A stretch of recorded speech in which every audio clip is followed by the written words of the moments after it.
At the Economic Opportunities Program, we're really concerned about how can families in the American economy better support themselves and their families through their work and through starting businesses. And one of the things, you know, that's a theme of this conference is sort of what's the future of work. And that's actually been a concern for us in the Economic Opportunities Program, because one of the things we've really been struggling with in recent years is many of the organizations that we work with that are trying to connect people to jobs and to better jobs are really having a hard time finding better jobs to connect to. As you know, we've become much less of a manufacturing society and more of a service society. But unfortunately, many of the large sectors of our service sector economy, such as restaurants and retail, and even in healthcare with our aging population, the home health and long-term care, are not necessarily the sectors that create really good sort of what we think of as middle-class family wage jobs. So one of the things that was really great about working with Zeynep and thinking about, well, what can jobs of the future be, is she has a wonderful explanation of it doesn't have to be this way. There's a new way of rethinking work in these service sector kinds of jobs that can create great jobs, but also great businesses and great service for their customers. So it doesn't have to be investors or workers. It can be investors and workers succeeding together. So I think it's a really wonderful thing for us to be thinking about as we think about the future of work and hope for a better future of work for more American workers. So with that, I'd like to introduce Zeynep Ton, who is professor of operations at MIT Sloan School and has been looking at this work for many years and has many wonderful things to say about it. So I will now sit down and let Zeynep tell you what she knows. Thank you, Maureen. You kind of gave a really nice summary of what I'm going to say, which is that can we turn bad jobs into good jobs? Absolutely yes, and we can do it in a way that's good for companies and their customers, not just employees. But what I have found in my research is that doing that requires not just paying people more and offering them more benefits and then hoping that happier employees will suddenly stay around longer and do a great job and lead to great performance. I have found that doing that, and by that I mean delivering value to employees, customers, and companies all at the same time, requires really taking a deep look into the work that people do. Designing that work in a way that brings the best in people. Designing that work in a way that improves the productivity of people. Designing the work in a way that makes a job a good job. So that's the highlight of my message. And I came to this looking at one industry that's notorious for bad jobs, which is retail. Anyone here who worked in retail? Okay, so if I were a retailer and I was looking for new candidates and I put out an advertising on the paper or anywhere, you know, this is pretty much what the ad would look like. Full-time store help wanted, poverty-level wages, chaotic schedules, no training, poorly designed work, no meaning or purpose. If you are interested, and you're laughing, you might be interested in this economy, in any job, contact badjob@retail.com. You see, several of you are laughing, but unfortunately, the reality is not very different than the slide. Let's start with the poverty-level wages. If you are a salesperson, one of the 4.3 million salespeople, then the median wage is $10.15 an hour. If you are a cashier, that's even lower. It's $9.13 an hour. So if you are a full-time salesperson working 40 hours a week, every single week, the income that you will generate is $21,000 a year, which is below the threshold for a family of 4. And even if you're a full-time salesperson, you're never guaranteed 40 hours of work, because most retailers consider anyone who works 30 hours or more to be a full-timer. So in some weeks, your income could be $10 times 30 hours. You know, that's $300. In some weeks, it will be 400 hours. So your income changes so much from week to week. And it's not just your income that changes from week to week. Your work schedule changes all the time. I'm going to give you an example of one work schedule from a retail employee I interviewed. She's not a typical employee. She's not a part-timer. She's not a regular full-timer. She's an hourly manager. She has been working for this company for 7 years. She started at $8.20 an hour. By the time I met her 7 years later, she was making $11.60 an hour. For $11.60 an hour, she was in charge of dozens of people. She was in charge of customer service, solving customer service problems. She was in charge of solving equipment problems and managing lots of people at the store. For all that, she made $11.60 an hour. And she said to me, my schedule is so crazy that I can't hold on to a second job. I said, what was your schedule like last week? Just tell me. So this is what her schedule looked like the week before I interviewed her. So what you see here is Monday through Sunday, the days of the week, and what you see here is different hours. And the blue parts show the hours when Janet worked. What you see from this chart is that her hours vary greatly from day to day, right? Some days she works in the mornings, some days she works in the evenings. But take a look at this one. This is Wednesday. On Wednesday, she worked from 5 to 9 p.m. And then Thursday morning, her shift started at 5 a.m. So she had 8 hours to go home, eat dinner, sleep, wake up, get ready, and drive back to work. And she said to me, many of the times I go to work without having slept at all. So low wages, unpredictable schedules that make it very difficult to hold on to a second job or to have a sane life, forget about going to college or anything, are two of the big problems that we see in the retail industry. But it's not just that.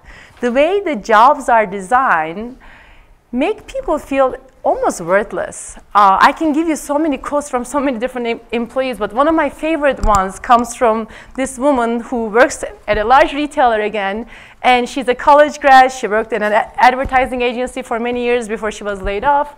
And I asked her what she feels about her job and how the company treats her, and she said, we are throwaways for a dime a dozen. Just human robots, really. So this is what the jobs look like. And if you're thinking that people who work in retail should be college students or really young people who don't have to take care of their families, it's not like that anymore. The median age of a retail worker is 38. This is how people are trying to take care of their families. So the bad jobs, there are obviously lots of social costs of these bad jobs, but I'm an operations management professor. I teach at a business school, so I worry about companies and company performance. And what I have found is that bad jobs cost companies a lot more than what they may realize. Let me give you an example from retail. Retail stores are really complex operating environments. Just a couple highlights. A typical supermarket, let's go shopping at a supermarket. A typical supermarket carries 40,000 different products. 40,000 different products. They manage over 100 different promotions. The prices of things change, the locations of things change. They manage around 2,000 different customers, right? And customers don't come at a very predictable way. Sometimes there are lots of customers, sometimes there are few customers. So people who work at retail stores have to manage all this merchandise. They have to receive the merchandise. They have to shelve it. Oftentimes, not everything fits on the selling floor, so they need to bring it to the back room and then manage this replenishment between the back room and the selling floor. And all the while, there are customers who are coming and asking for help. They need to use their judgment to answer customer questions. So when you take a complex operating environment like this, and when you mix it with people, with the types of jobs that I just showed you, people who are not motivated, who are not well trained, guess what the outcome is? Lots and lots of operational problems. In fact, I'm an operations person. So the only reason, and operations people don't really talk about jobs. We talk about processes, we talk about inventory, those types of stuff. The only reason that I started studying bad jobs is because of all the operational problems bad jobs cause. I think this was 1998, I was a young doctoral student at Harvard Business School, and I had just started thinking about my dissertation, what I was going to work on. One day we had a large conference with lots of retail executives, and the CEO of Office Depot at at the time raised his hand and he said, you academics are great, you're talking about all these analytical models, but guess what problem I have in my stores? Oftentimes customers will come into my stores, they're looking for something, we have it in the store, but no one can find it. Has this ever happened to you as a customer? Oh yeah. Who? Let me get a sense of who has experienced this. You see, this problem happens all the time. This was my dissertation topic, and I studied with Borders group. Remember Borders? They're not with us anymore. It's not because I did research with them, I guarantee. It's for other reasons. But we found that at Borders, 1 in 6 customers who approached a salesperson for help experienced what we call a phantom stockout. The product was there, no one could find it. Borders is not the place where this problem happens. Imagine I'm a supply chain, I'm an operations management person. Imagine companies are making all this investment in their supply chains to get the right product to the right place at the right time. They can get a product all the way from China to the store, and then the product gets stuck in the back room, never makes it to the selling floor. Why? Because an employee who just does not care, is not motivated, or just doesn't have the time, doesn't do it. So it's almost kind of heartbreaking for an operations person, a problem like this. We all hear about cool things retailers do with their data, right? Apparently it is the big data times, and retailers collect lots and lots of data. But much of those data are actually not accurate. I'm going to show you some data from a large retailer. This is a highly successful retailer. What I have here is the accuracy of their inventory data. So every year, this retailer looks at how many units of the good job strategy they had in their store. This is not Borders. This is another store. What their system said they had versus what they had actually. So what I'm looking at here is the discrepancy between the actual and the system. And what you see here is for 35% of their products, you can't see this here, the discrepancy was 0. So they had accurate inventory. But for the remaining 65%, inventory data were inaccurate. One of my favorite reactions to this was the VP of a successful supermarket chain came and said, how did they get the 35% right? and he said, every year, we sell 25% more medium red tomatoes than we ever receive to our stores. Every year. How is that possible? I told you retail is a complex environment. There are 15 different types of tomatoes. For a checkout person who has been there for 3 days, any tomato looks like a medium red tomato. So even if it's a Campari tomato, they're going to scan it as a medium red tomato.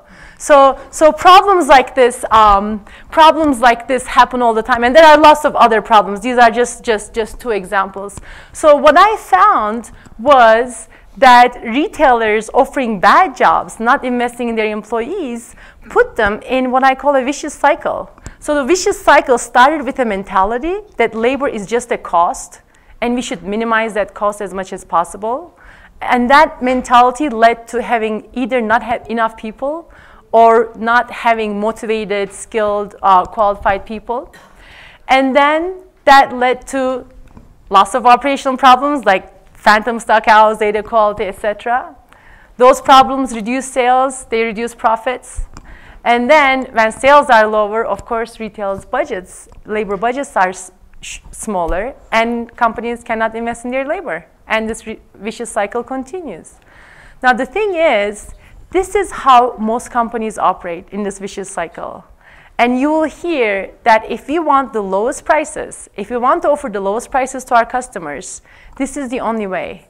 Bad jobs, bad operations, bad service, mediocre performance, that's the only way to operate. That's the conventional wisdom. It's as if there's a trade-off between good jobs and low prices. So the first 6-7 years of my research, I focused on this vicious cycle, companies operating in this vicious cycle. And then I asked myself, is there a virtuous cycle? You know, the virtuous cycle would be, okay, now we invest in our people, we have great operations, we don't have those phantom stockouts, data quality problems, we deliver good service, then our sales are higher. When our sales are higher, then we can invest in our people, and this virtuous cycle continues. And I found that, yes, there is a virtuous cycle, and some companies are already operating this way.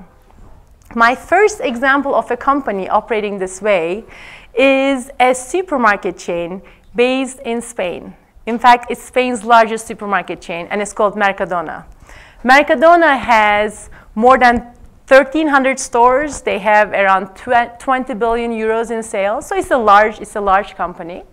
And what you see here is the growth of their sales and profits. I'm showing this chart to you just to show that they're not a charity.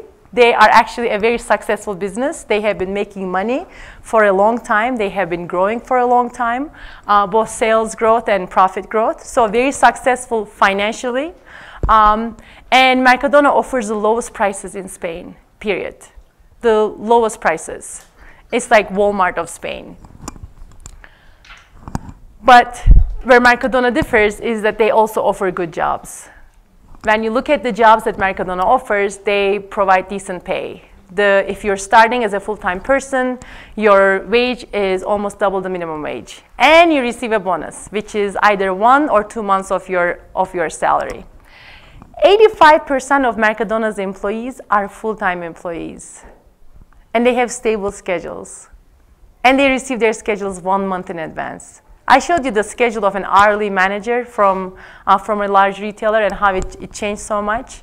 At Mercadona, any full-time person receives their schedule 1 month in advance, and they work in 3 shifts. On top of that, Mercadona really sets people up for success and growth. They provide 4 weeks of training where they spend 5,000 euros per person. This is a supermarket chain, remember?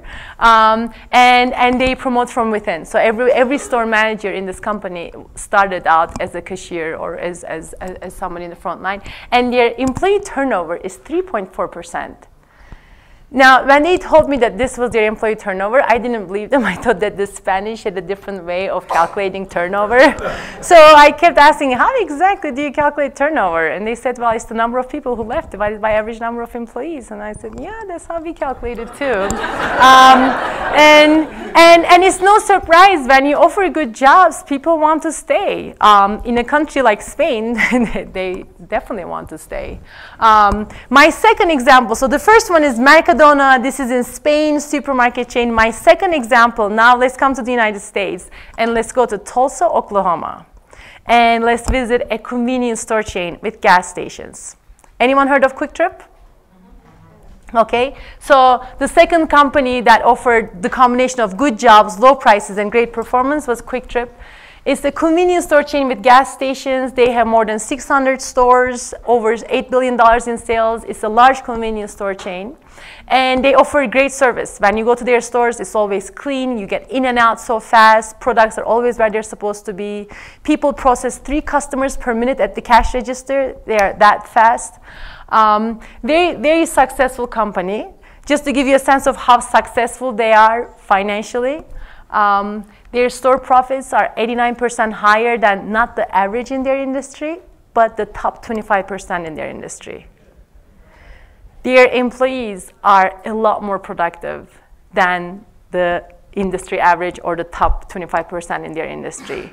Their shrink, which is a measure of both theft and product damage, it is less than half the industry average. So when you look at Kwik Trip from a financial point of view, and again, just like Mercadona, they have been growing, they have been very successful, it is a great business. And just like Mercadona, Kwik Trip offers good jobs. And when I say good jobs, this is a convenience store chain with gas stations. They have been in Fortune's 100 top companies to work for 12 years in a row. Convenience store chain with gas stations. And if you know, again, just like Mercadona, good jobs start with decent pay. If you start as a part-timer and this is your extra job, you start around $8 an hour depending on your location. But there are lots of opportunities for advancement and very fast. If you start as a full-timer, a full-time assistant manager, for example, the salary is $35,000 to $40,000 depending on your location. Remember Janet's salary, $11.60 an hour. That's a lot less than $35,000 to $40,000. And this is after she had been at the same company for 7 years. This is the starting salary. And they receive performance-based bonus. Again, for their full-time managers, for their full-time employees, Kwik Trip offers stable schedules. And they set their employees up for success. They invest in training. And they do internal promotion. So just like Mercadona, Kwik Trip also offers good jobs. And in fact, I found that Mercadona and Kwik Trip were not the only companies that had this combination of good jobs, low prices, and great performance. There were two other more famous companies. Trader Joe's, how many of you know about Trader Joe's? Okay, Costco? Okay, so Trader Joe's and Costco also have this combination. Now, this is what was so fascinating to me. When I looked at Mercadona and when I looked at Kwik Trip and I analyzed them, I saw that even though they were so different from one another in terms of their location, in terms of their customers, in terms of the products that they sold, in terms of the size of their stores, in terms of lots of different things, the way in which they got to low prices, good jobs, and good performance was exactly the same. They made some very smart choices that allowed them to get there. And I'll go through those choices. But when I then looked at Costco and Trader Joe's, I saw that these companies were also making these choices. So I call this overall strategy the good job strategy. So the good job strategy is what enables these companies to get to that great outcome. And the first component of this good job strategy, there are two main components. The first component of the good job strategy is that these companies don't see their employees as just a cost to be minimized, but they see their employees as a strategic asset. And when they view their employees that way, they invest in them. So they offer higher wages, more training, etc. But if you invest in something, then you want to make sure that you get a great return on that investment. Right? So these companies design the job, the work that the employees do in a way that generates a great return on that investment, in a way that increases the productivity of their people, in a way that reduces the errors that their people will make, in a way that enables the employees to contribute greatly to the company's profits. And they do that through making 4 different choices. And bear with me as I go through these choices. And I imagine that some of you have seen these as customers. So one of them is that while most other retailers try to offer everything to their customers, these companies offer less. So if you look at retail, most companies will offer you longer hours so you can shop more conveniently. They will offer you more promotions, and they offer you more products. And in terms of just how many products they offer you, I'm just going to give you an example from my favorite category, which is toothpaste. Anyone shopped for toothpaste recently? So I'm going to read, because I haven't memorized all the different options that you have, but I'm going to read to you what your options are as a customer as you look for toothpaste. So first of all, obviously there are lots of different brands that offer you toothpaste, right? You have to choose Colgate, Crest, Aquafresh, Arm & Hammer, Close-Up, Sensodyne, Signal, Tom's of Maine, etc. And then you have to determine what you're going to use the toothpaste for. What are the functions that you want the toothpaste to play for you? Because they can vary. Whitening, plaque prevention, gingivitis prevention, cavity protection, tartar control, long-lasting fresh breath, sensitivity relief, and it goes on. Colgate, just Colgate, in the whitening category alone offers total whitening, total advanced whitening, whitening with oxygen bubbles, sparkling white, simply white, max white with mini bright strips. I'm not making this up. We're not done. We're not done yet. So we just went through the functions. Now you have to think about flavors, right? You could have brisk mint, frosty mint, cool mint, crisp mint, cinnamon, vanilla, watermelon, bubble gum. And then toothpaste comes in different sizes, etc. You get the point. There are lots and lots of different products. Companies like Trader Joe's, Costco, Mercadona, Kwik Trip, they offer fewer products to their customers. Offering fewer products helps their employees be a lot more productive. They can do their jobs faster and more accurately. It helps employees help the company identify which products customers like and which products customers don't like. It also helps employees to be familiar with what they're selling so they can help the customers. So offer less is one of the pillars of the good job strategy. The second choice that I saw that was common among these companies is what I call the killer combination of job design, which is the combination of standardization and empowerment. So if you look at any setting, any business, you're going to find that there are some tasks that are done all the time in a very routine way.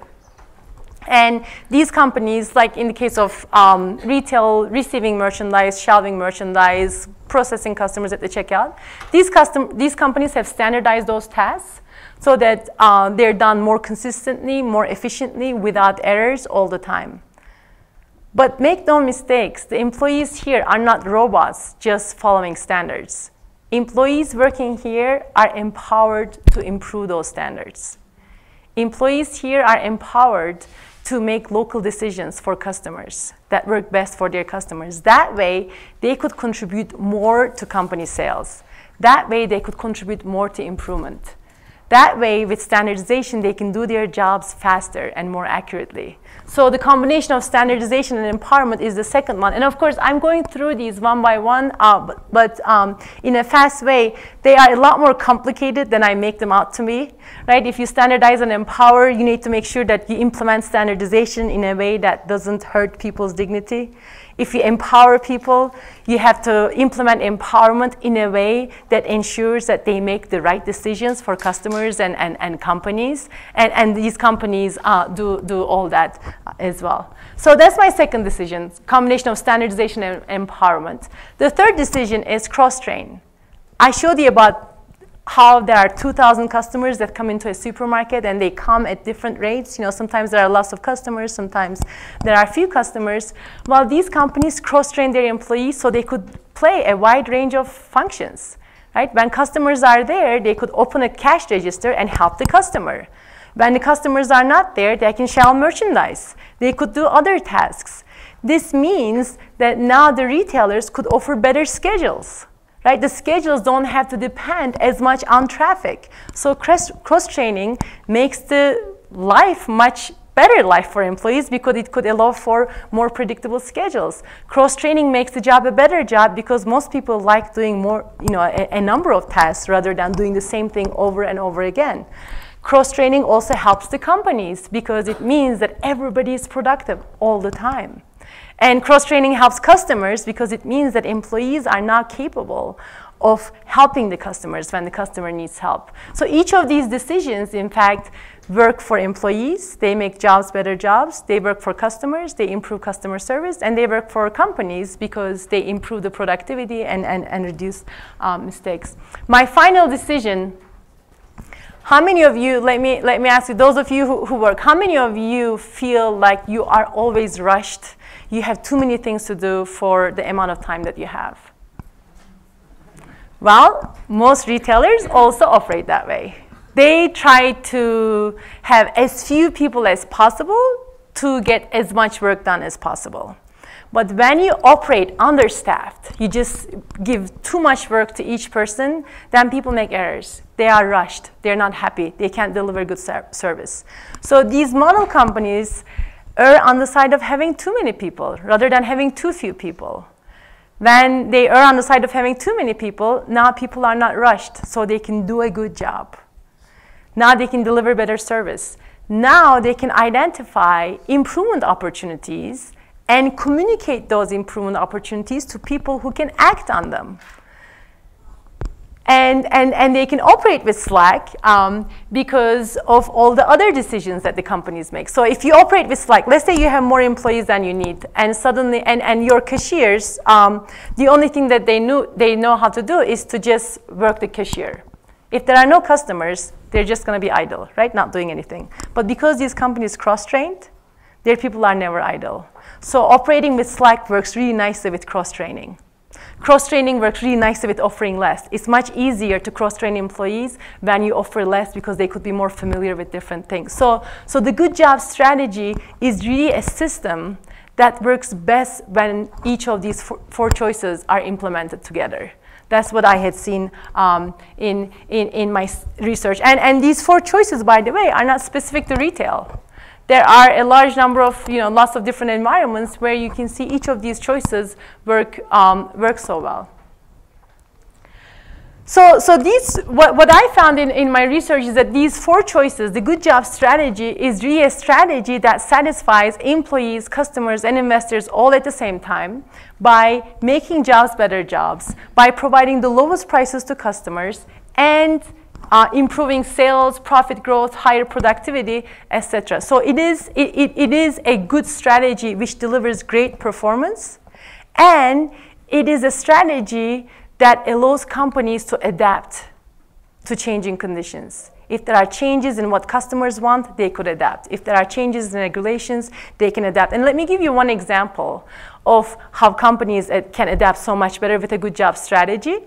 Because in 2008, when there was an economic crisis, 2 companies, one following the good job strategy, the other kind of following a bad job strategy, tried to do the same thing, and one of them succeeded and the other didn't. And the examples are Mercadona from Spain and Walmart from the United States. So during economic crisis, 2008, both companies wanted to reduce prices for their customers. It's kind of is obvious, right? If people are struggling, you would want to reduce your prices as much as possible. And they both tried to reduce their prices by lowering product variety, by reducing the number of products that they had. Now, in the case of Walmart, this strategy totally backfired. So they reduced product variety, but then customers went into the stores and they couldn't find what they were looking for, and they just left. You go to a Walmart store, try to find somebody who can help you. If you find somebody, let's see if they are knowledgeable about products to be able to help you. Right? So all Walmart customers did was go to the store, not find what they were looking for, and left. Walmart saw a reduction in their sales. The chief merchandising officer who was in charge of this product variety reduction ended up leaving the company. In the case of Mercadona, that same strategy to reduce prices worked brilliantly. So Mercadona reduced their product variety from 9,000 products to 8,000 products, right around the same time. And it worked great for them. Why?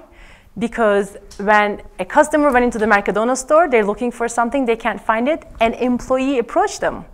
An employee who knows about the products that Mercadona is selling, because Mercadona already offers less. Right? So they're familiar with the products. An employee who is empowered to talk to customers. An employee who's cross-trained, so whatever they were doing, they could stop what they're doing and help the customer. An employee who has the time to talk to the customer, because Mercadona operates with Slack. They came and they asked the customer, what are you looking for? How can I help you?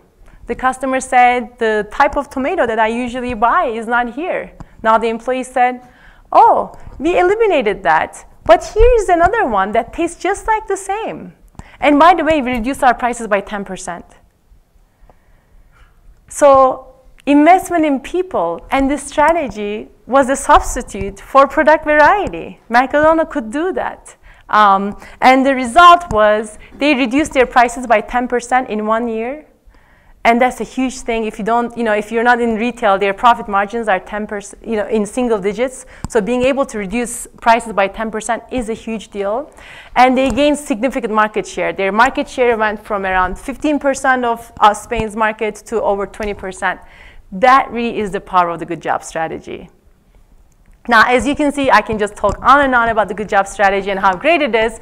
And maybe some of you in the audience might be now wondering, if this lady who likes operations is so excited about this good job strategy, if it's so good, then why don't we see more companies following it, right?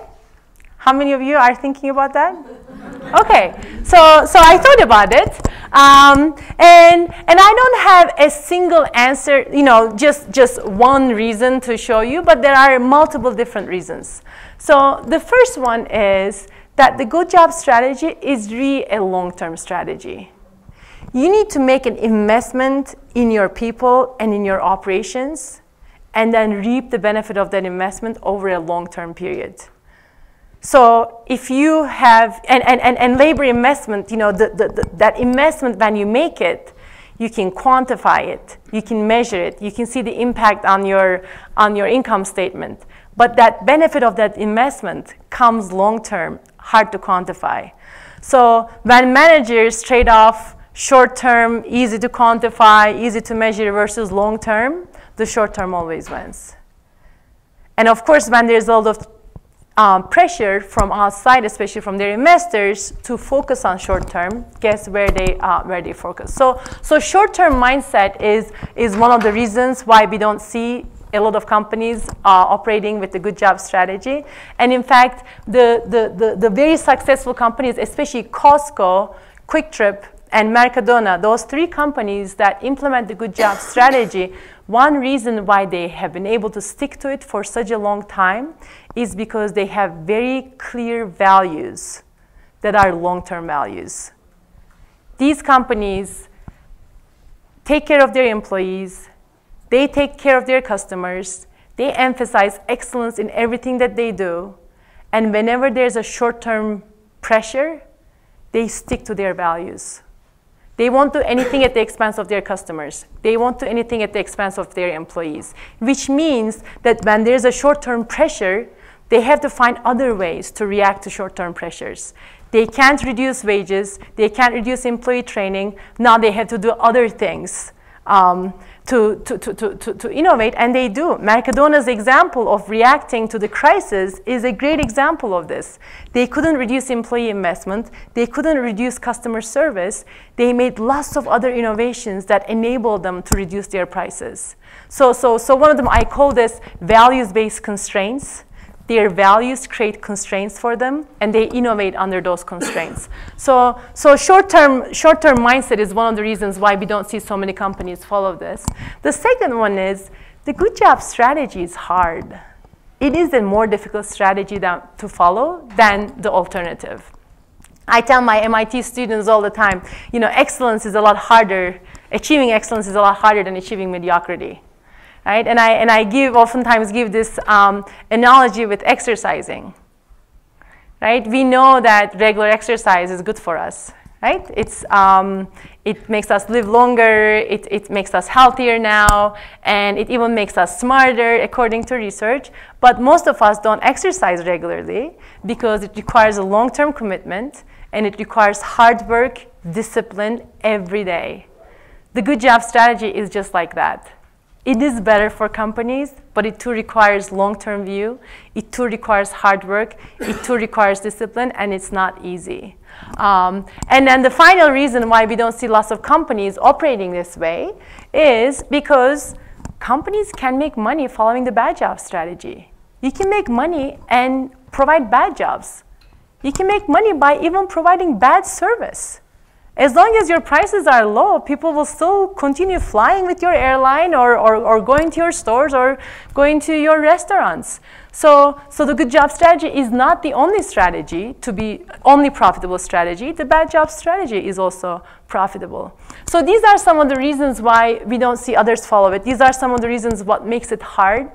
And this is why I just have been so enthusiastic during the last 4 months since my book came out, that there are lots of good signs. There's something good in the air that we see more companies moving toward this direction. Right? We saw Gap announcing a couple of months ago that they're going to increase the minimum wage of their employees. We saw IKEA making a similar announcement. Starbucks said they're going to help their employees go to college. Now, I'm not saying that these are necessarily all the aspects of good job strategy, but it is a movement in the right direction. It is, I think, finally, some of the business leaders are acknowledging that an economy where almost 1 in 4 working adults don't make enough to take care of their families is not a good economy, no matter how well the stock market is doing. And they're realizing that they have a role to play in this. And I hope that they won't stop at just wages and benefits, because I hope it's obvious from this discussion that that alone is not going to make a job a good job. And that alone is not going to make an employee a productive employee. That alone is not going to make an employee contribute greatly to company profits. So I hope that they're going to complement that with the way that they think about the work and design the work very differently. So So the good job strategy, I'm going to stop so we can have time for questions. So it is a sustainable strategy in which everybody wins. Customers, employees, investors, they all win. And the icing on the cake is the society also wins. Right? And this is important. You know, how many of you, when you go to work, when you had a great day at work, how many of you go home energized, excited, and happy? Yeah? How about the opposite? When you have a terrible day at work and you are set for failure, customers are yelling at you, you can't do a good job, how many of you take that home with you? So many of us. Now, those of you who are managers, the types of decisions that you make every day has this effect on the lives of people who work for you. So I hope you make this, you take this, this with you. And I would like to end with my favorite employee. Her name is Patty Donovan, and I start my book talking about her actually. She works at Kwik Trip. And Patty's job is to clean toilets, to clean gas pumps, to manage the store, to check out customers, shelf merchandise. But she sees her job as something so much bigger than that. She really finds meaning and dignity in her work. And Patty said to me, she said, you're working with 12 or 14 people. They go out and they touch 12 or 14 people. So I get to make a really big impact in so many people's lives just by trying to get them to see what Kwik Trip's ending goal is. And that's for everybody to be successful and everybody to be happy. If we can create work, if we can create a strategy in which people feel this way, they can do a good job, they could find meaning and dignity in their work. If we can create that at a convenience store chain, I think we can create that everywhere. Thank you.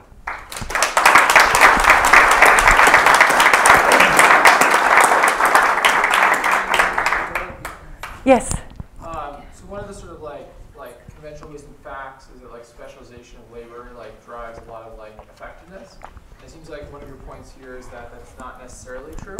I'm wondering if that's limited to sort of medium skill or low skill jobs, or do you think that also applies to high skill or high tech jobs? So in service jobs and in manufacturing jobs, cross-training goes a long way. There is that trade-off between specialization and productivity.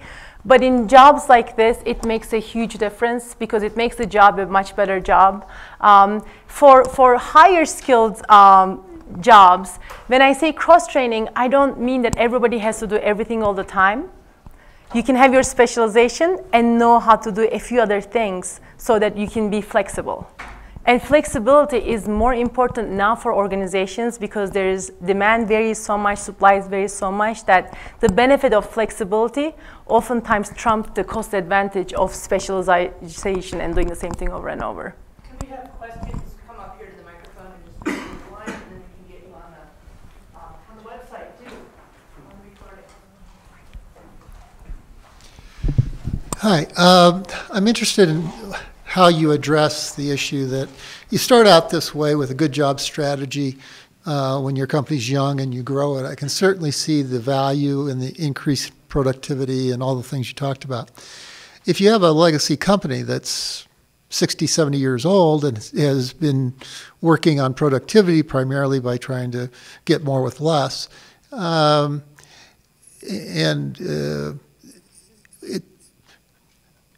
how do you get employees, if you've got employees that are quote-unquote bad employees because you've followed the wrong strategy, making that shift seems like it'd be very difficult. You don't want to give a raise to everybody who is not really meeting a high-quality standard, and yet you want to make that transition to a good job strategy. Have you thought about that, and what are your recommendations? Yes. And there are lots of different angles to your question. So the first one is that transition being very difficult, absolutely. Building a house from scratch is much easier than renovating a house. The point about employees, though, you can put the same employee in two different settings where work is designed differently. That same employee will generate very different results. In fact, it's not really, employee skills are not constant. They grow. What they can do grow, how much value they can add is a function of how you invest in them. I have a great example of this with a manufacturing example, where GM used to have a factory, and it was a unionized plant, and it did horribly, and it was known for very bad quality, not ignition problems, not at that time, lots of problems. The plant closed. A couple years later, GM and Toyota did a joint venture together in the same location. They hired the same people with the same union. The same employees delivered very different outcomes because of the way that Toyota designs the jobs. So I think, and one final thing is that of the 4 model companies that I have, one of them did not start out as a good jobs strategy company. Mercadona was just a typical supermarket chain in Spain. They offered lots of products, they offered lots of promotions, they offered bad jobs, unpredictable schedules. But then larger chains came into Spain. And Mercadona realized they had around 100 stores at the time. We had to do something different to compete against larger companies. And they changed their whole strategy around and implemented the good job strategy. So change is hard, but it's doable. And not every employee, I imagine, survived. Just like in the GM Toyota story, I imagine not every employee survived. But it's not just employees, it's how you design the work for them. Hi, I'm Mike Sogard from Indianapolis. 2 questions. Do you see a difference between public companies and private companies? And also in training, 7,000 or 8,000 products is a large number of products. How do they do product training? Yes, so I have studied public and private companies. Of the 4 model retailers, only one of them is a public company, which is Costco. The other 3 are private companies. And public companies are able to resist the temptation to lower their employee investment even when they don't meet their quarterly targets. So it can be done at a public company. Your second question about 9,000 SKUs. So in a Mercadona store, not every employee knows everything about 9,000 SKUs. So this is where you see the benefit of specialization. So you are a vegetables and fruit specialist. You know everything in that area. You're cross-trained to perform lots of functions, but you learn about products in that area. And every time they introduce a new product, they communicate that information to the employees and tell them what the products are like. How do they do that personally, or videos, the internet? How do you learn about 15 tomatoes?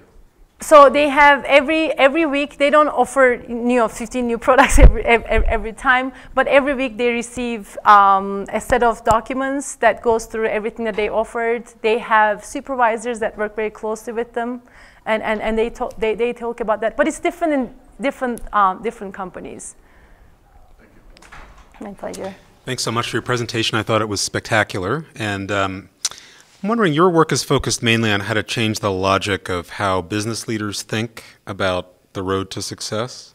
There are other paths to creating good jobs that involve public policy change, that change the terms and nature of work, and action by workers themselves to bargain with employers. So how do those fit into your view of how we get to the promised land on this? I think if there are certain policies, for example, if there's a policy that you have to offer your employees their schedules 3 weeks in advance as opposed to 1 week in advance, if there's a new policy that minimum wages have to increase, those could act as constraints.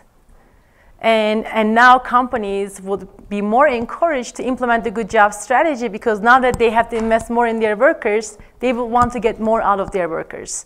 So I'm hoping that the changes in the public policy space will encourage more companies to adopt this strategy. But I'm just an operations person. I'm not a public policy person. You touched on unions in your comment about GM Toyota. And I run a very large service company with over 50,000 employees who are relatively low wage earners. How do you see a challenge of unionization to employing a good job strategy? I think if the unions move from collective bargaining to implementing a strategy in which everybody wins, I don't see unions as being a barrier to implementing this strategy. Does that? Yeah, it's a challenge. It's a challenge if you're trying to implement. I completely buy into your theory here. But it's a challenge when you're trying to do the best thing, and then you have this other force comes in, which is not really aligned with the employer.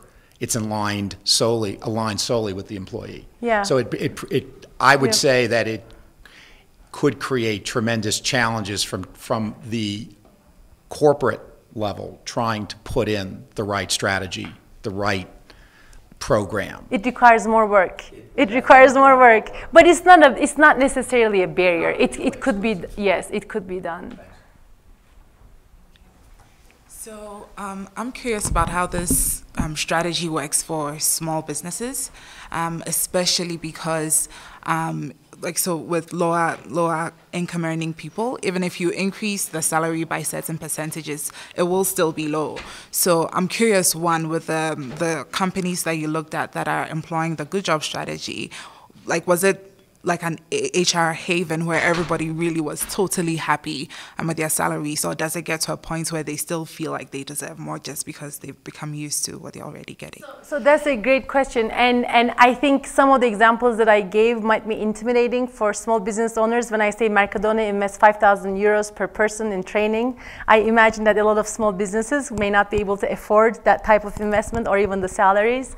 But the important thing is, the virtuous cycle that I showed is really a cycle.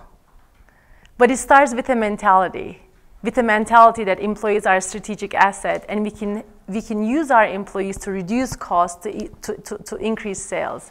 If you start with that mentality and your employees know about that mentality, then as you do better, you could give more and more to the employees. This virtuous cycle continues. So remember that the virtuous cycle is a cycle, and it's a work in progress.